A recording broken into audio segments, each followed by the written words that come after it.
High, কেমন আছো তোমরা সবাই? আশা করি সকলে খুব ভালো আছো। আজকে একটা হেভি ডে তোমাদের সাথে শেয়ার করব। পুজোর আর মাত্র হাতে গোনা কয়েকটা দিন বাকি। আই থিঙ্ক সবার শপিং শেষ হয়ে গেছে অলমোস্ট, কিন্তু আমি এখনও কিচ্ছু করতে পারিনি, একটা সুতো পর্যন্ত কিনতে পারিনি। তাই আমি ভেবেছি যে আমি একদিন সময় বের করব, একদিন সময়ের মধ্যে আমি সব কিছু কমপ্লিট করব। তো যা ভাবনা তাই কাজ। আমরা গত স্যাটারডেতে বিকেলবেলা টাইম করে বেরিয়েছিলাম। প্রথমেই আমরা গিয়েছিলাম জুতোর দোকানে, সেখান থেকে আমি জুতো কিনেছি।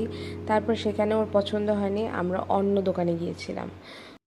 অন্য দোকানে গিয়ে অনেক খোঁজাখুঁজির পর পছন্দ মতো জুতো পাওয়া গেল। পছন্দ মতো থেকেও বড় কথা, সাইজ মতো জুতো পাওয়া গেল। এই মহিলার সাইজ পাওয়া যায় না সহজে। এরপর আমরা প্ল্যান করছিলাম কোথায় যাব করতে করতে চলে গেলাম আমরা অঙ্কিতা বস্ত্রালয়। ওখান থেকে আমি একটা শাড়ি নিলাম আমার